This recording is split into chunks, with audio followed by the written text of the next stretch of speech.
Olá, amigo do Efluente, tudo bem? Bom dia, boa tarde, boa noite, depende do horário onde você está escutando ou assistindo esse nosso episódio. Eu sou Agustin Kemaier, sou co-host aqui do podcast, como vocês estão acostumados, né? Estou aí novamente, como sempre, com meu pai, Marcelo. Pode se apresentar para alguém que não o conheça. Olá, pessoal, tudo bem? Bem-vindo, nossos amigos do EfluenteCast, para mais um episódio. Sou Marcelo Hinkmaier, químico industrial, doutor na área de engenharia e consultor nessa parte de tratamento de efluentes e co-host aqui com meu filho Augusto nesse projeto do EfluenteCast. Sejam todos muito bem-vindos. Então, hoje a gente está com um convidado mais do que especial, um cara aí do que eu acompanhei nos grupos de WhatsApp, muito bem aclamado, muito bem elogiado quando fala alguma coisa no grupo, muito respeitado. Estou aqui com o Roberto Yoshida, que na sequência vai se apresentar para vocês, caso algum de vocês ainda não o conheça. A gente vai falar sobre um tema muito interessante, um tema que eu acredito até que cada vez mais vai estar presente, principalmente aqui no Brasil, e vai estar sendo mais relevante, tendo em vista a qualidade que a gente consegue no final disso. Então, a gente vai estar falando sobre MBR, né, alguns cuidados em projeto desse sistema. E aí o Roberto, ele vai se apresentar, mas ele é um representante da Mitsubishi. A gente vai conversar um pouco também sobre os diferenciais que essas membranas, essa linha que eles trabalham, quais os diferenciais que eles podem apresentar para o sistema. Então, Roberto, seja muito bem-vindo ao nosso podcast. A gente agradece muito a sua disponibilidade em conversar com a gente e em estar disposto a compartilhar o conhecimento que você tem. E aí vou pedir que você se apresente aí para o nosso público para a gente começar a nossa conversa. Obrigado pelo convite. Vou me apresentar aqui, meu nome é Roberto Yoshida.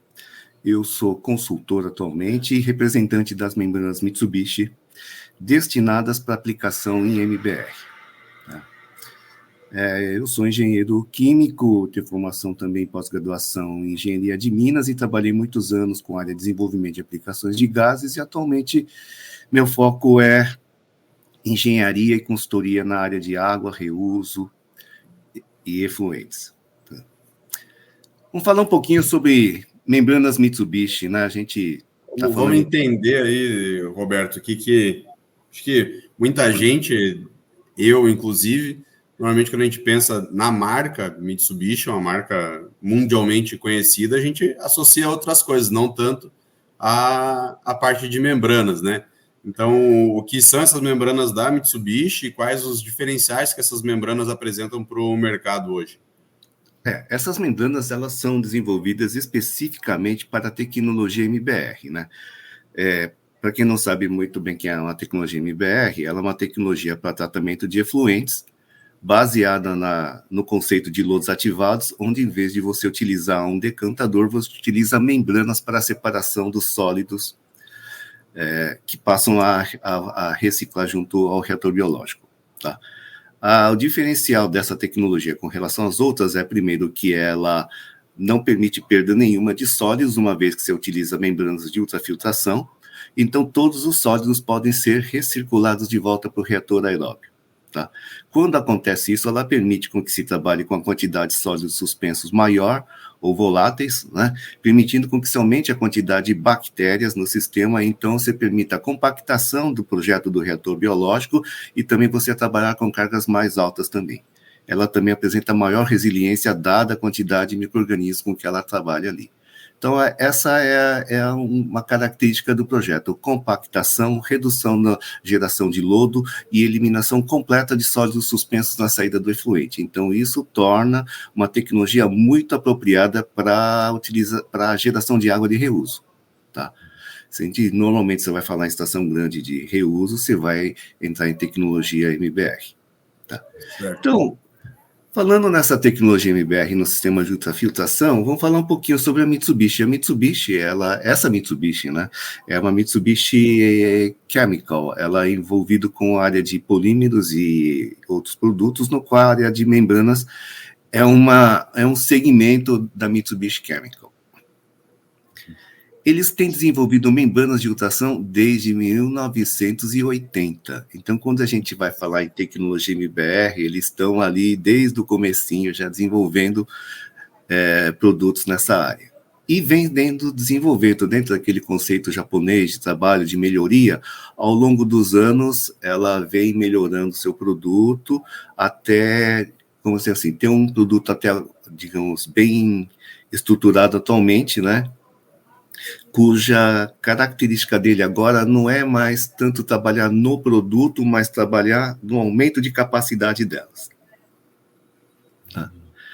E, mais recentemente, ela, como o mercado é um mercado em expansão, e também porque a Mitsubishi, por sua origem japonesa, ela foca muito o mercado do leste, o mercado asiático, né, digamos assim, ela, vamos dizer assim, na época do Covid, a produção dela, por exemplo, era na China. Tá? E a China fechou para o mundo e eles não conseguiam enviar as membranas porque o mercado estava fechado. Então, eles ampliaram as bases de produção, abrindo fábricas novas na Malásia, o que permite atualmente fornecer as membranas num prazo bem razoável. Tá? Eu vou dizer assim, que a gente sabe de concorrentes nossos que demoram 360 dias para entrega. Nossa! Não tem como. Mas é uma realidade. É lógico, isso aí, lógico, vai ser superado, provavelmente os concorrentes vão aumentar a capacidade, esse tipo de coisa. O fato que nós temos, então, capacidade de fornecer os sistemas de membranas, no prazo relativamente curto, e também elas são membranas que estão consolidadas tecnicamente, tá? Quem trabalha desde 1980, a gente, quando vê com uma visão de consultor, enxerga da seguinte maneira: desde 1980 os caras estão acertando e errando, então eles sabem tudo que poderia eventualmente dar errado e já resolveram, tá? Não é aquele fabricante que começou há 5 anos atrás e aí ainda está se deparando com alguns problemas ainda de projeto, de ajuste de pré-tratamento, né? De adaptação para diferentes tipos de efluentes. Serve para chorume, serve para esgoto, serve para indústria farmacêutica. Esse não é o tipo de pergunta assim que para a gente a gente tem a noção do que serve ter instalações dessas no mundo todo. Então, essa é, assim, para dar uma ideia de segurança para quem comprar as membranas Mitsubishi, né? Uma coisa que eu fiquei curioso, se tu me permite, Roberto, quando tu fala ali de membrana, tu tá falando de micro ou de ultra? É de ultra, né? De ultrafiltração. Nós estamos falando... isso é uma boa... Assim, as membranas da Mitsubishi são de ultrafiltração. Tá? Eu tenho também MBRs com micro, né? Posso ter ou não? Pode ter, sim. Quando se foca principalmente em tratamento de efluentes, eu acho que as membranas de microfiltração podem atender. Quando se fala em reuso de água, eu acho que a ultrafiltração dá mais garantia, né? De uma forma geral, membranas de ultrafiltração tendem a reter micro-organismos de uma forma geral, então ela já força, digamos assim, no reuso, ela gera uma barreira de segurança primária, que normalmente é assegurada com cloração, que é uma barreira de segurança secundária. Então você passa a ter 2 barreiras de segurança quando se usa a ultrafiltração. Legal. Muito bacana. E quando a gente fala de membranas, sistema de membranas é muito comum, muito natural, digamos assim, das pessoas terem uma certa restrição ou entender que é um sistema muito delicado, é um sistema muito frágil, que não tem durabilidade, que vai ter que trocar a membrana a cada 2 anos. A gente conversou aquele dia no estúdio, né, alinhando sobre esse episódio, sobre isso. E aí, acho que um ponto muito importante para a gente destacar aqui, que eu vou pedir que você explique, para a gente até desmistificar um pouquinho essa parte, quais os cuidados que a gente precisa ter, porque às vezes a gente tem uma certa restrição ao sistema de membranas por entender que eles são sistemas mais frágeis, mas na verdade não está na aplicação certa, ou não teve o dimensionamento adequado, ou faltou algum estudo aprofundado no tema. Então eu queria que você discutisse um pouquinho nessa linha. Sim, a questão da durabilidade, ela é fundamental para quem faz um investimento num sistema relativamente caro como o MBR, né? A Mitsubishi, como eu falei, ela tem desde 1980 lá desenvolvendo a tecnologia. A partir do ano 2000 ela consolidou o tipo de membrana e ela resolveu acompanhar algumas plantas durante alguns anos para ver quanto que seria o prazo de reposição das membranas, né? Porque uma hora acaba estragando, né?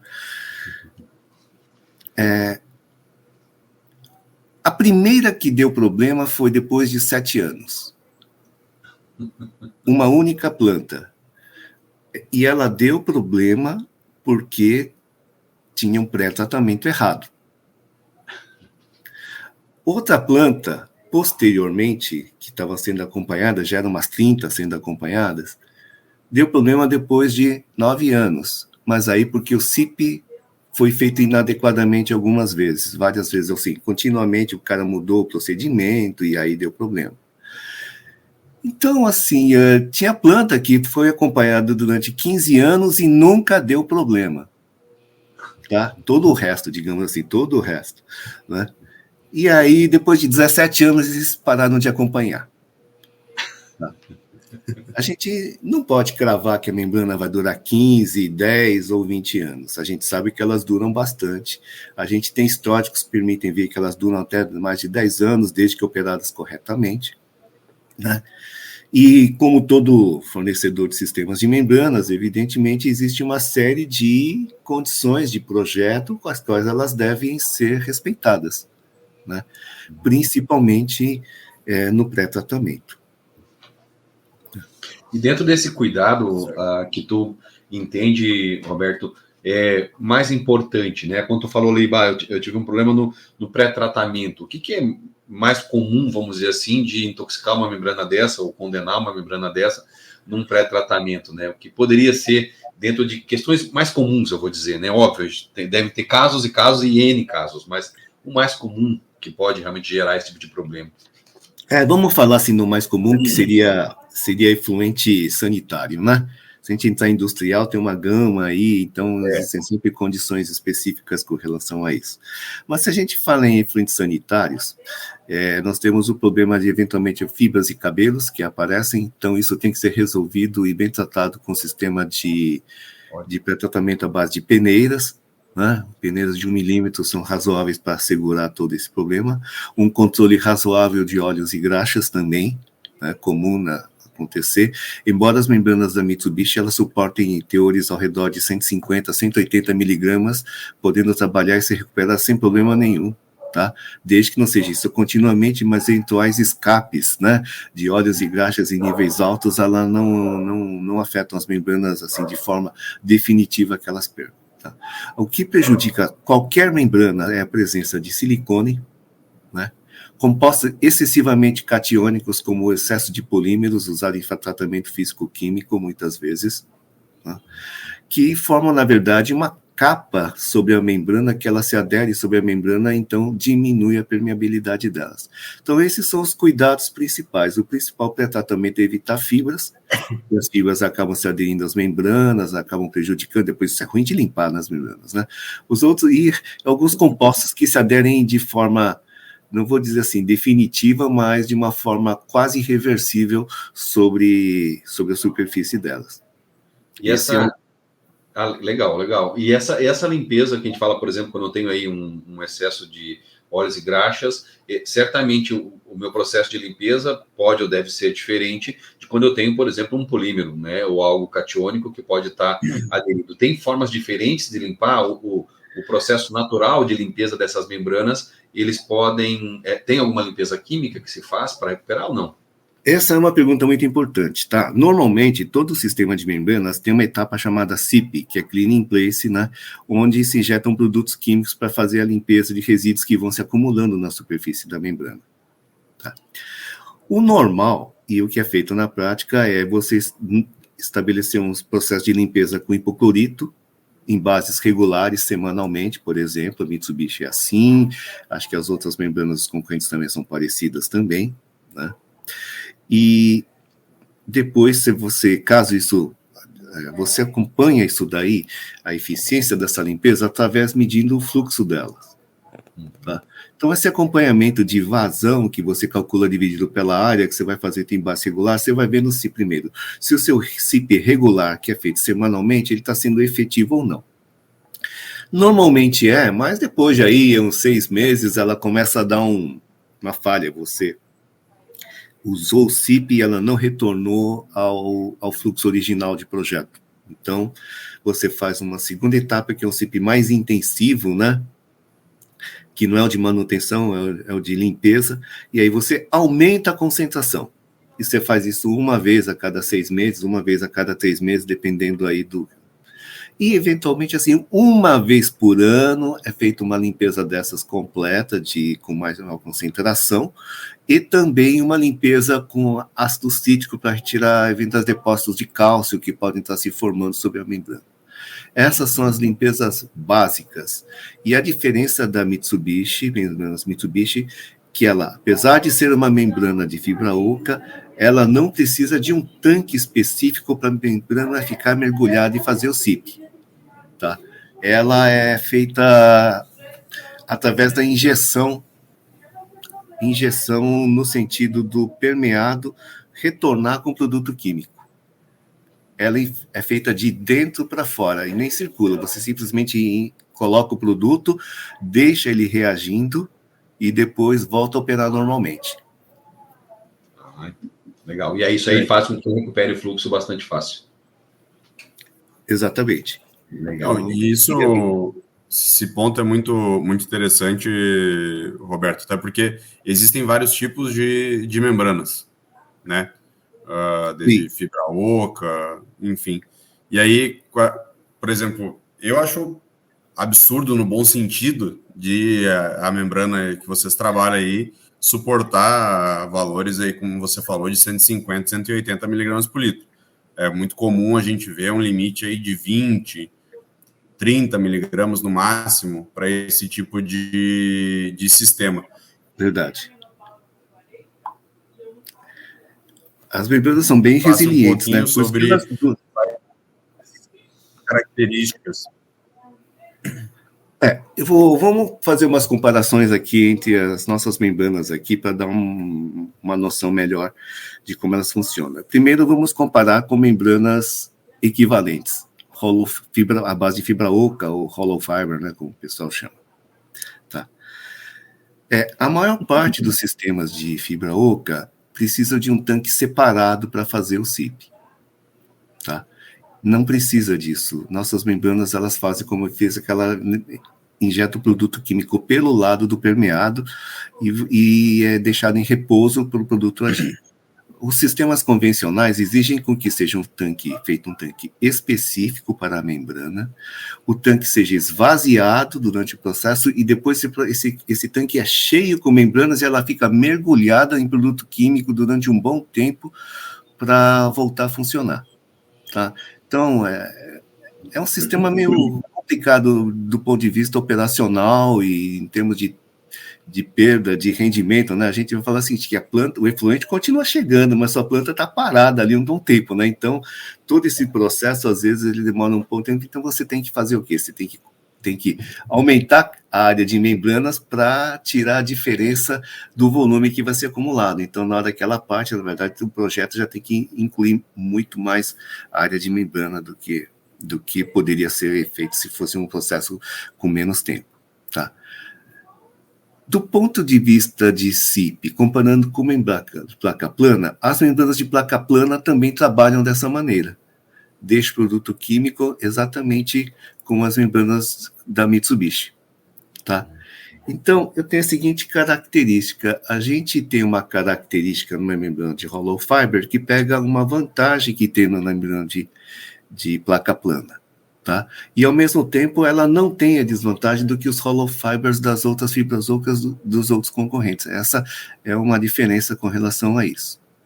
E se a gente comparar agora uma membrana de fibra oca com a membrana de placa plana, as membranas de fibra oca apresentam maior densidade de área, ou seja, elas vão ocupar muito menos espaço dentro do reator ou ter um tanque de membranas menor do que um de placa plana. E a diferença é bem grande, tá, gente? É importante. Tá. E às vezes eu falo o seguinte também. Na hipótese de acontecer um desastre completo, sua planta teve um vazamento de produtos químicos ali, estourou um tanque e veio uma quantidade de sólidos, você vai, enfim, o sistema de membranas entrou em colapso, tá? E nós vamos ter que limpar essas membranas. E a limpeza convencional com produtos químicos, ela não é suficiente. Gente, isso acontece num desastre completo, tá? Para qualquer membrana. E aí a gente vai ter que desmontar o sistema para tentar fazer uma limpeza manual. E limpeza manual significa você retirar as membranas do tanque, separar os módulos de membranas, limpar uma a uma. Bater, isso. Alguns usam escovinha, outras no caso de placa plana, mas no caso de membrana Mitsubishi é só bater água mesmo. Essa é a única solução e você tirar com um jato d'água. Eventualmente pode fazer um mergulho em produto químico também, se, como falo assim, só em caso de desastre mesmo, sabe? É assim, como a gente apresenta uma densidade maior de área de membrana, o que acontece? A gente usa muito menos elementos do que, por exemplo, placas planas. Então, eu vou usar 20, placa plana vai usar 100. Então, uma coisa é limpar 20, outra coisa é limpar 100. Você tá falando? Outra coisa é montar 20, outra coisa é montar 100. Então, essa é uma diferença que a gente tem com as nossas placas planas. Essa tá. Considerado uma desvantagem, assim, né? Pode ser. E aí, uma outra coisa interessante é a questão da quando fala em durabilidade, vamos falar do outro lado. Você importou as membranas e vai ter que instalar as membranas, mas sua obra está com atraso. Tá? Determinados sistemas desses obrigam que as membranas sejam armazenadas em locais específicos, com umidade específica, algumas delas eventualmente até mergulhadas em soluções químicas de proteção. Tá? Então, essas nossas membranas da Mitsubishi, ela apresentam a seguinte característica: ela pode ser armazenada, né, em sombra, lógico, assim, não em luz solar, por até 36 meses. Tá? Então, o que significa isso? Um atraso de obra de até 3 anos, sem problema. Embora pareça assim o negócio, eu falei assim, mas ninguém vai atrasar 3 anos uma obra, mas é verdade. Mas é verdade que a gente ficou 1 ano parado por causa do Covid. Isso aí. E eu tive cliente que recebeu a membrana em dezembro de 19 e 2020 teve que parar a instalação. E ficou 2020 inteiro parado, só começando a ser instalado, dar continuidade na obra em 2021, e ainda demorou mais uns 6 meses para terminar e chegar a instalar as membranas. E as membranas estão lá performando perfeitamente. Né? Legal. Isso é importante, né? Esse tipo de definição na hora de escolher um sistema ou outro é importante ter muito claro esse tipo de vantagem e desvantagem, todo sistema tem, mas eu acho que justamente isso, o que essa vantagem ou desvantagem te afeta, né, de forma direta, seja na tua obra, seja depois na tua performance. É uma vantagem que não está no preço, né? Isso. O cara olha preço por preço, mas não assim, mas essa acho que deve estar um pouquinho mais barata. Aí a obra atrasa e aí já viu. Então, enfim. Barato ficou bem caro.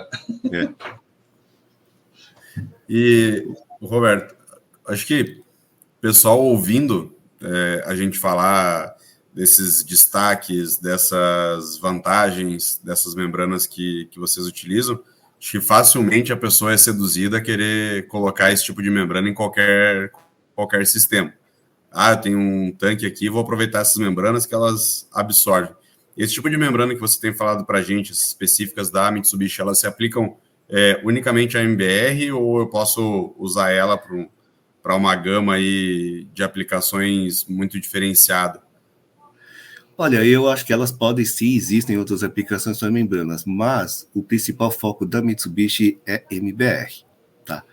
E aí tem uma coisa que você falou sobre sistemas que ele é muito interessante. Nós temos sistemas grandes, destinados à municipalidade, que trabalham com um nível mínimo de coluna d'água de 3 metros, né? A gente está falando aqui fornecendo para sistemas municipais, mas também temos sistemas muito pequenos que precisam de 1,80 m de coluna d'água, ou seja, você pode colocar um reator biológico num estacionamento. Tá? Então, ela permite algumas aplicações em edifícios comerciais, por exemplo, em locais, digamos assim, como é que eu vou dizer? Que ocupa pouca vaga de estacionamento. Né? Quando o prédio já está pronto, vamos botar um sistema de reuso aqui, seja para água cinza ou para aproveitar parte do efluente que está sendo descarnado, vamos usar uma parte e fazer o reuso deles. Onde que nós vamos colocar? Não tem lugar. Não, aqui tem um lugar aqui, vai perder aqui umas 3, 4 vagas de estacionamento, mas dá para botar uma estação de tratamento de efluentes.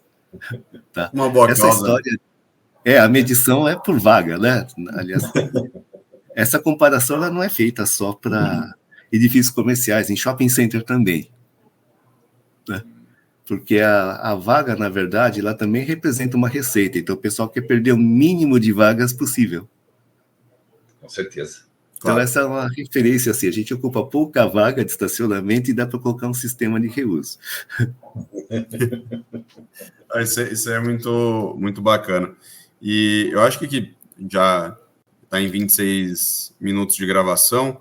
Eu acho que a gente pontuou muito bem todas essas partes aí dos diferenciais da membrana, as aplicações, mas dito tudo isso, passando essa introdução, digamos assim, ao que o Roberto faz, o que a Mitsubishi fornece, o que são os sistemas, eu gostaria que você falasse também quais os principais cuidados, digamos assim, ou os cuidados primordiais, essenciais, que alguém precisa ter quando está à frente de um projeto de MBR, os pontos-chave, digamos assim, que a pessoa tem que olhar com mais carinho, digamos assim. Um projeto de MBR não diferencia muito de um projeto de lodos ativados. Em termos de cálculo de volume de reator, nós vamos trabalhar com sólidos suspensos maior, um volume maior, vai reduzir. O que tem que tomar cuidado, eu acho que é sempre de não esquecer de um pré-tratamento adequado. Tá? Esse é o ponto principal, porque se você vê um tratamento de lodos ativados, como ele admite uma quantidade de sólidos maiores, etc., geralmente é digamos assim, um pouco mais flexível, né? Às vezes só um gradeamento é suficiente. Tá? No caso do MBR, precisa de uma peneira. E outra, aquela série de produtos químicos proibidos que pode entrar, que tem que ser resolvidos antes, tipo silicone, compostos excessivamente catiônicos, como polímeros catiônicos, esse tipo de cuidado, uma remoção de óleos e graxas também sempre adequada, mas ela não diferencia muito do produto. A questão é só o que pode afetar o sistema ultrafiltração. Tá? E assim, nós auxiliamos no desenvolvimento dos projetos também. Tá? Se um cliente, por exemplo, nos envia todas as características de efluente e de saída, DBO de entrada, DBO de saída, nitrogênio amoniacal de entrada, de saída, se precisa fazer a remoção de fósforos, nós fazemos uma simulação e fazemos uma ideia também do reator biológico, o sistema de membranas adequado, qual a quantidade de ar e quais são os sopradores necessários para atender o sistema de limpeza das membranas e para o reator biológico também. Tá? Nós entregamos também uma simulação com os resultados das bombas dosadoras destinadas para a etapa de limpeza química. Tá? Passamos uma ideia de OPEX, de consumo de produtos químicos para o CIP. Então, assim, a gente dá uma ideia também de tamanho de reator, né? Seja ele com necessidade de fazer uma desnitrificação ou somente para remoção de carga orgânica, de forma que o cliente pode ter uma ideia ali de que área que o sistema vai ocupar e, com base na lista de equipamentos, ter uma ideia do CAPEX necessário que ele precisaria para o investimento. Então, fazendo uma consulta com a gente realmente consegue fornecer essas informações. Legal, bom. Legal. Muito bom.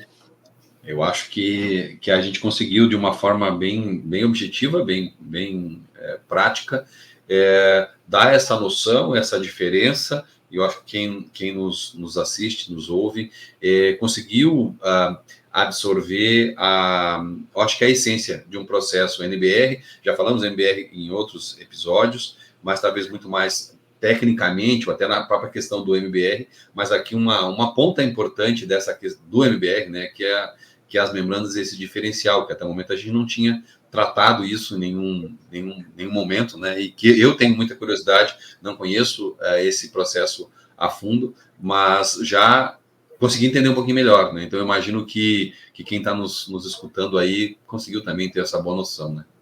Eu, particularmente, nunca vi um sistema desse rodando, não tive a oportunidade ainda de conhecer uma estação com um sistema como esse, mas eu achei muito interessante, Roberto, nessa última fala, porque casa muito bem com o que a gente vem escutando com as pessoas que a gente grava, que o MBR, ou as membranas ali sendo o coração, garantindo uma qualidade extremamente diferenciada do efluente, ela também não é uma solução mágica.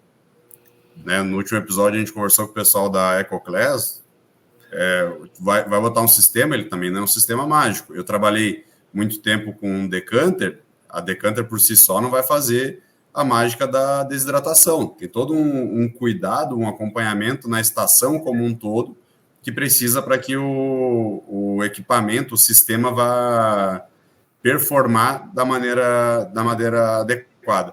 E aí, para a gente fazer um último fechamento, eu gostaria de te perguntar qual a qualidade de efluente que a gente pode chegar em um mundo ideal, digamos assim, ou no mundo convencional, quando a gente fala aí de carga orgânica, de cor e turbidez de um sistema como esse, um sistema bem operado, bem dimensionado, com manutenção adequada também, para a gente fazer esse fechamento. Essa é uma pergunta interessante, tá? Em termos de remoção de carga orgânica, só depende do projeto de carga orgânica, de remoção de carga orgânica, que é o reator biológico. Então, o único diferencial que tem principalmente no sistema de MBR é eliminar totalmente sólidos suspensos. Então, estamos falando de turbidez muito baixa, próximos daquele de potabilidade em termos de turbidez. Tá? Se a gente fala em efluente sanitário, o efluente sai com um pouco de cor, que normalmente, se você adiciona hipoclorito de sódio, aquilo fica completamente translúcido, transparente, a pessoa começa a achar que é água pura. Exatamente. Então, nesse sentido, o MBR, ele, na verdade, é a tecnologia ideal quando você quer associar um sistema de osmose posteriormente para remoção de sais. Tá? Tiver que o sistema de ultrafiltração remove os sólidos, mas não remove sólidos dissolvidos. Isso também não remove no reator biológico. Então, esses sólidos dissolvidos, muitas vezes, têm que ser complementados com o sistema de osmose reversa, que esse, então, tem uma restrição muito grande em termos de entrada de DBO, de outros compostos aí, que são, digamos assim, são retidos na membrana de ultrafiltração. Tá? Interessante. Então, assim, se a gente falar em reuso, vai colocar uma osmose, pensa com carinho no MBR. Tá. Eu vou só complementar uma situação, é que a gente está aqui falando sobre membranas da Mitsubishi, né, que tem o nome comercial de Sterapore, é mais fácil encontrar às vezes com esse nome, Sterapore, mas é um nome mais difícil de falar. Só que antes de trabalhar com membranas Mitsubishi, e quando eu cuidava da área de projetos, a gente trabalhou com membranas tubulares, tá? Na época, nós começamos com ainda não membranas Norit, que depois viraram Pentair. Nós trabalhamos com testes em equipamentos membranas Hollow Fiber da Coke também. Tá? E testamos sistemas também, aplicamos projetos com membranas de placas planas. Então, eventualmente, se for interesse, eu tenho uma comparação entre todas elas para saber o que é vantagem de uma, o que é vantagem de outra e qual aplicar. Com certeza. Legal. Com certeza interessante. E o motivo de trabalhar Mitsubishi é que eu encontrei a vantagem dela de acertar muitas características delas numa membrana só. Tá? Mas, eventualmente, lógico, tem situações que outro tipo de sistema pode ser mais conveniente. Claro, claro. E como que o pessoal pode fazer para conversar contigo, Roberto, para localizar? Às vezes o pessoal quer uma consultoria, escutou o episódio, quer auxílio no dimensionamento aí de algum sistema, quer fornecimento de alguma membrana, enfim. Como que o pessoal pode te localizar? Vamos lá, eu posso ser contatado por WhatsApp a qualquer momento, tá? Meu telefone é 11 99589 4659. Tá? Pode ser qualquer hora, tá? Eu falo isso porque eu comunico com o pessoal do Japão, tá? Essas membranas. Então, quando a gente manda uma mensagem para eles durante o dia, aqui eles estão dormindo lá. Quando chega a noite, aqui eles estão começando o dia ali e já começam a fazer as perguntas à noite. Aí eu vou dormir, no dia seguinte meu e-mail chega com a resposta. Tá? Se o pessoal quiser entrar em contato comigo através de e-mail, pode ser através do... Vamos pelo mais simples, por contato@potencialzeta.com.br. Acho que esse é o mais fácil, porque eu tenho outro que é roberto.yoshida@potencialzeta.com.br, mas o Yoshida o pessoal se confunde na hora de escrever, então vai por isso. A gente vai, para quem aí não conseguiu pegar alguma informação, a gente deixa esses dados aí na descrição do episódio também, para quem quiser entrar em contato e conhecer mais desses sistemas de MBR que o Roberto representa. Então, Roberto, gostaria aqui de agradecer muito o seu tempo, de verdade. Acho que esclareceu muito sobre o que é um MBR, o como usar, o como cuidar de um sistema desses, tá? Então, muito obrigado pela sua participação com a gente aqui no Efluentcast. Isso aí, palavras do Augusto, palavras minhas. Muito obrigado, Roberto. Então, eu agradeço também o convite e desejo muito sucesso no sistema de vocês aí, dessa centro de podcast, que ela é muito interessante para todos. Legal. Obrigado. Um abraço, gente. Valeu, até a próxima. Vou parar a gravação aqui. Um abraço, até mais. Até mais.